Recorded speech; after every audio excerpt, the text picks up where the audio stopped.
Hi there, and welcome to our segment, Cut Through the Noise, where today we answer your questions that we've been hearing throughout the month. Today we're talking about tax inflation adjustments that will be increasing your deductions. Is the Fed raising rates too quickly, getting meaningful yield on your cash, and Treasury bonds down this year greater than stocks? Can you believe it? Stay tuned.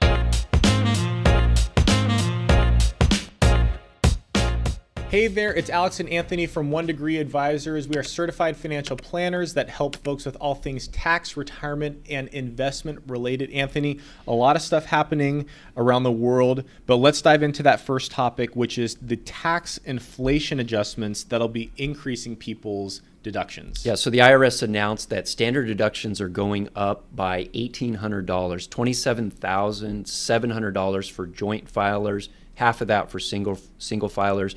Retirees over 65, it's actually a bit above that. So a retiree could have a $30,000 standard deduction. And this is huge relative to where this was, 5-10 years ago, right? People are getting that greater standard deduction, which means folks that maybe do some like charitable giving, or they have a mortgage and they can deduct that mortgage interest. You really want to be making strategic decisions on how you're doing your giving to make sure that you're getting that full tax benefit. Yeah, so in 2018, when tax reform happened, that standard deduction went way up.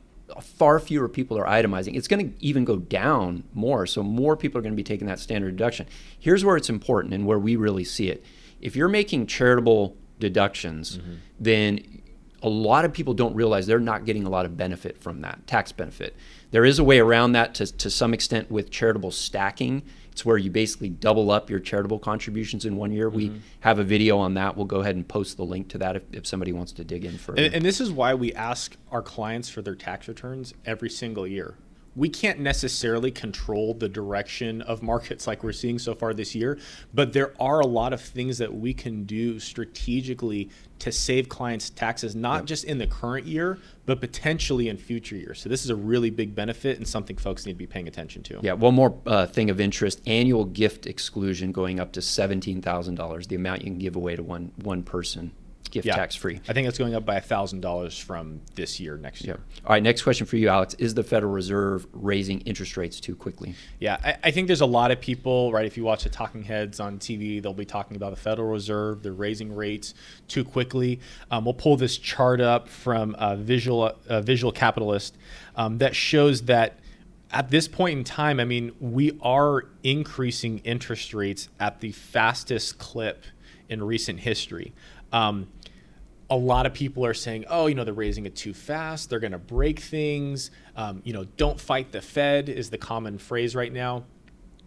The way I like to think about this is if we look at the rhetoric even a year ago, what was the Federal Reserve saying? They were saying things of the effect of inflation is transitory. There was a lot of talk of, we're going to have a soft landing.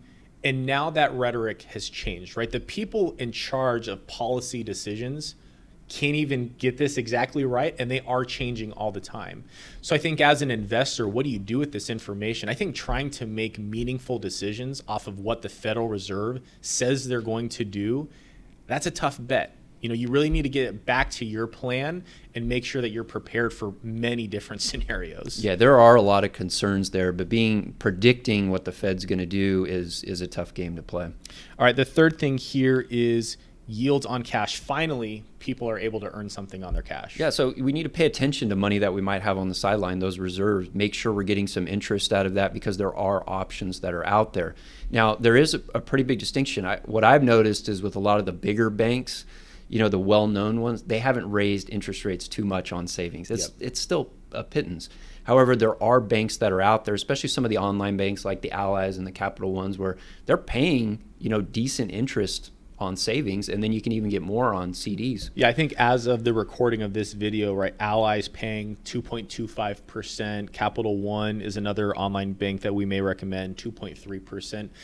If you would have asked people about, or people asked us, where should we park our cash, 2-3 years ago? Honestly, it really just didn't matter. Yeah. It didn't matter whether you had it at Ally or you had it at Wells Fargo. You're earning the same amount.